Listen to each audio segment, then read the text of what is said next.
जिस तुमने भरत भूमि पर जन्म लिया है, मनुष्य पर्याय में जन्म लिया है, जिसमें कुल खानदान का महत्व कितना बताया जाता है।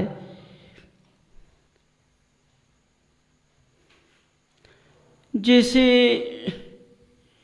क्षत्रिय वर्ण में कोई जीव होता है तो वह जीव क्षत्रिय कुल की लाज रखने के लिए उसके अंदर तमोगुण होता है। जो कुल खानदान में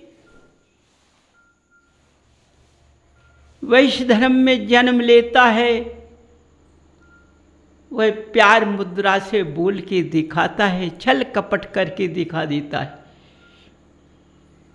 क्योंकि उसको धंधा करना है।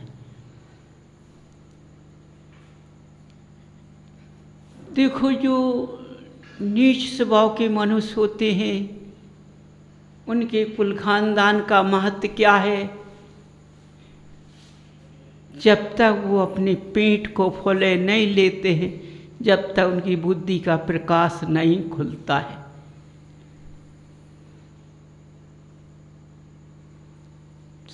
समझो प्यारे बंधुओं, अपने कुल खानदान की सीमा को नाप कर तुम कहाँ जा रहे हो। तुमने किस कुल में जन्म लिया, तुमने कर्मों को जीता है, कर्मों को जीतने के लिए तुमने जन्म लिया है। जो तुम्हारे सामने तीर्थंकर विराजमान है, इन्होंने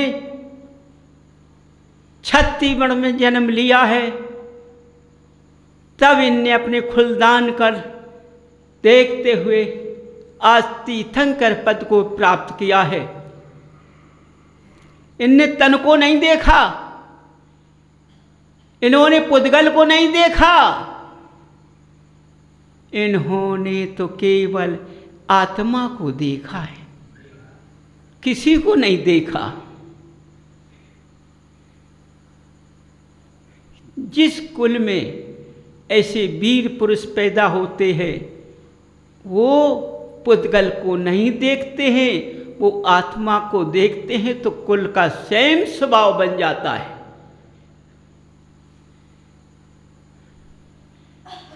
मनुष्य देखो,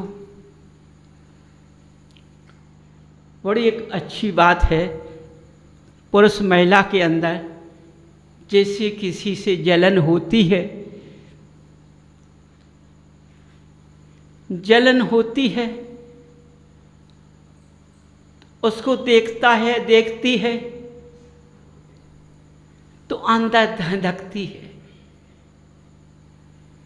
जैसे अग्नि का स्वभाव अंदर ढक देते हैं, वह अंदर ही धधकती रहती है, ऊपर से बुझी हुई लगती है, लेकिन अंदर धधकती है। जब उसको उखाड़ा जाए तो इतना तेज पृथ्वी में निकलता है तो उसके सामने बैठ नहीं पाती, इतना तेज निकलता है। इसी तरह से हर स्त्री पुरुष के पास में जो अंदर ईसा जलन दबी हुई है, जरा भी कुछ बात हो जाए तो वह कितना उखाड़ ले लेती है, धर्म चला जाता है, समझो महत्व चला जाता है, कुछ महत्व नहीं रहता है। माने जनालय आने का महत्व भी चला गया, समझो। तो कुल खानदान का क्या ध्यान रहा, रिश्ते भी टूट गए। समझो प्यारे मनुष्य, रिश्ते भी टूट जाते हैं, बंध भी टूट जाते हैं। किससे, किससे? धधकती हुई ज्वाला से। अंदर जो धधक रही है, कितना पूजा पाठ करता है, कितनी भक्ति करता है, लेकिन उस अंदर की धनक को नहीं बुझा रहा है। पूजा पाठ करता है, भक्ति करता है, उसकी फैल हो रही है, क्योंकि उसकी अंधी धंधक से वह सब फैल है।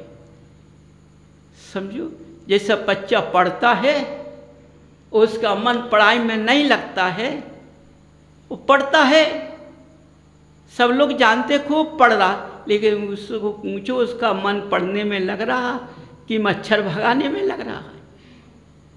जब स्वयं पेपर देता है, लौट कर आता है, तो कहता है, क्या कहे, झूठ तो बोलना ही पड़ेगा, पेपर अच्छा गया। जब रिजल्ट निकलता है तो फेल निकलता है। तो उनके माँ पिता क्या कहते हैं कि बच्चे ने मेरे बहुत पढ़ा, अच्छा लिख कर आया, जाने कौन दुष्टि पापी जीव बिध गया जिसने हमारे बच्चे को फेल कर दिया। बताओ, इनके बच्चे को वो वहाँ जानता था, पहचानता था, क्योंकि इनके अंदर धधक रही है ना ज्वाला, वही ज्वाला बोल रही है, वो उसी को लक्ष्य लगाने लगी।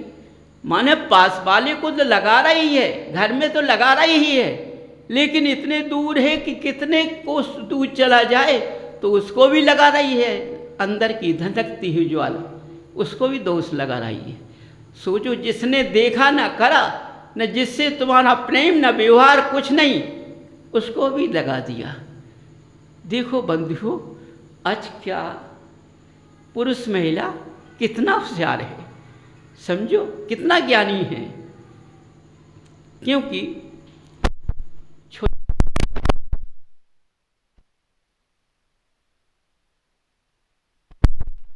इसी तरह से आज के ज्ञानों की क्षुधा, कितनी भी पूजन पाठ विधान करा लें, लेकिन असली क्षुधा तृप्त नहीं मिलती है तो उनकी पूर्ण भक्ति नहीं होती है। और यदि उनकी क्षुधा मिल जाए तो दूना फूल जाते हैं। समझो, उन्हें धर्म से ज्ञान नहीं है, धर्म से मतलब नहीं है, उन्हें विधान से मतलब नहीं है, उन्हें मनुष्यों से मतलब नहीं है। मनुष्य कितना त्याग कर रहा है, कितना नहीं कर रहा।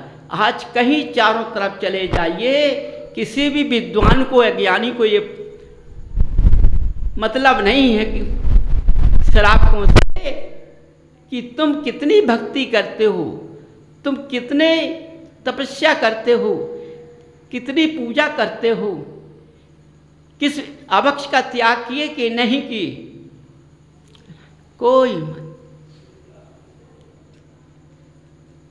बस यदि उसने दे दिया, जाओ तुम्हारा नाम लिख गया है, लिख गया है, तुमने अपना हाथ ऊंचे उठा लिया, तुम्हें तो दानी हो कि हमेशा के लिए स्वर्गों में चले गए, तुम लौट कर भी नहीं आओगे। समझो, ये वरदान दे देते।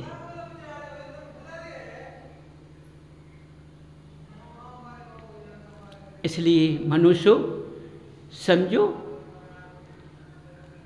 तुम किस रास्ते पे आज चल रहे हो, अपने ज्ञान को कहाँ ले जा रहे हो, इस ज्ञान को ले जाकर तुम क्या करोगे, इससे क्या पाओगे। ये तुम्हारा ज्ञान अधूरा है, इससे कुछ पाओगे नहीं तुम। देखो, जिस वृक्ष में फल नहीं होता है उस वृक्ष की शोभा नहीं होती है। समझो, जिस मनुष्य में चमक नहीं होती है, दमक नहीं होती है, ज्ञान नहीं होता है, धन लक्ष्मी नहीं होती है, तो उसकी कोई वैल्यू नहीं होती है। समझिए। इसलिए बंधुओं, ऐसी लक्ष्मी से प्रेम करो, ऐसी लक्ष्मी से प्रेम करो जो हमेशा मेरे साथ रहे। समझो, ऐसी लक्ष्मी से प्रेम करो जो हमारे हमेशा पास रहे, कभी न मेरे पास से जाए। मैं उसको कितने प्यार से रखूंगी कि हर उसका ध्यान करूंगी, हर पल ध्यान करूंगी, अपने अंदर से नहीं हटाऊंगी, उसके रास्ते पर चलूंगी, उसके रास्ते पर चलूंगा।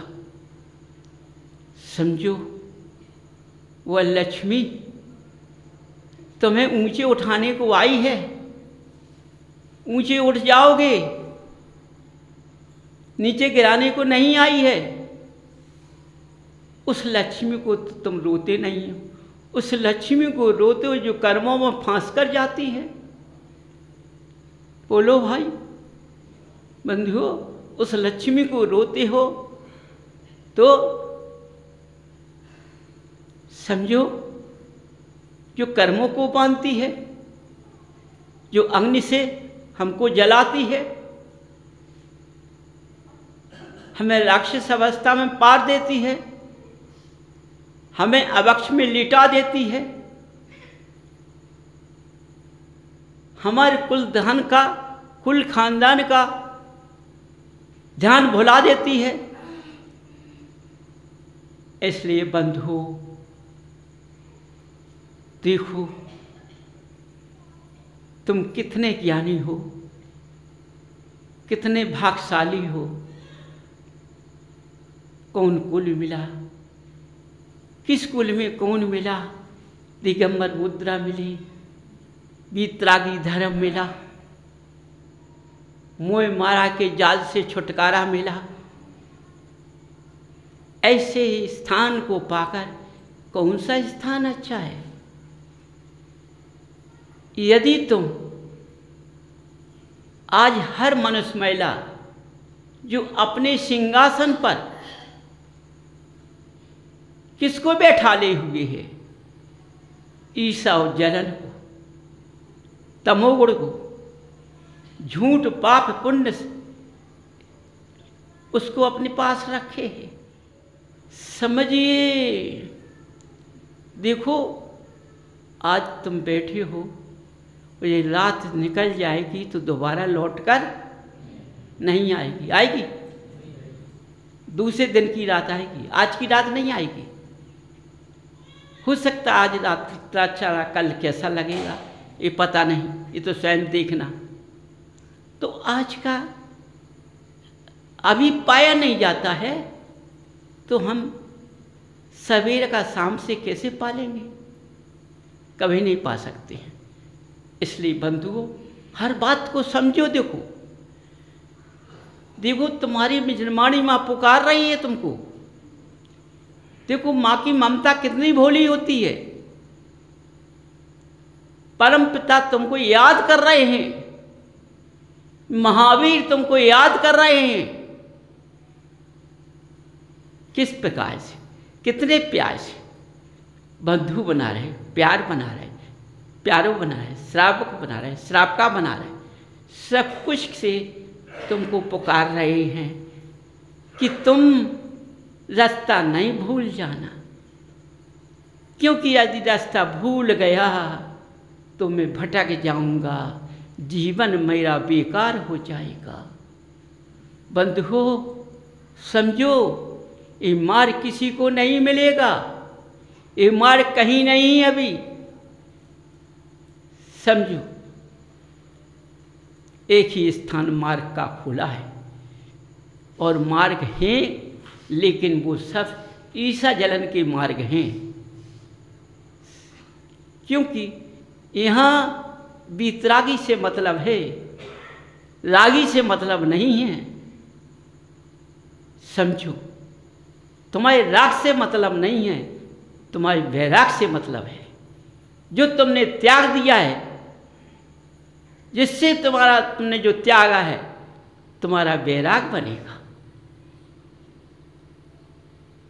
बंधुओं समझो, जब ममता की प्यास लगती है, सोचो बंधुओं, जब ममता की प्यास लगती है तो लोटपोट हो जाते हो। ममता की प्यास का, बच्चे की प्यास। जब ममता की प्यास लगती है, बच्चे पर आपत्ति आती है, ममता की प्यास जब लगती है तो लोटपोट हो जाते हो। सोचो, इस वीतरागी धर्म को मत छोड़ दो, इसको अपनी आंख में बसा लो, अपने चित्त में बसा लो, अपने सिंहासन पर बैठा लो। यदि तुमने इसको सिंहासन पर बैठा लिया, अपने चित्त में बैठा लिया, तो दूसरों का चित्त तुम्हारे अंदर नहीं आ पाएगा। समझो तुमने एक फोटो उतारी, उस पर दूसरी उतर जाती है? नहीं उतरती है, तुमको रील बढ़ाना पड़ेगी तब उतरेगी। फोटो पे फोटो नहीं आती है। तो तुम्हारे सिंहासन पर जब वीतरागी बैठ जाएगा तो दूसरे कैसे बैठ जाएगा? क्योंकि अभी तो तुम सबको बैठा कर चल रहे हो, इसलिए वीतरागी तुम्हारे अंदर जा नहीं पा रहा है, क्योंकि तुम्हारा कोठा साफ नहीं है, तुम्हारा अंदर का सिंहासन साफ नहीं है, कचड़ा है, कचड़ा, दुर्गंध है, दुर्गंध। समझो, उस दुर्गंध को दूर करो। जब वो दुर्गंध दूर हो जाएगी, गंध आ जाएगी, तभी वीतरागी धर्म बैठ पाएगा, अन्यथा कभी नहीं बैठ पाएगा। समझो,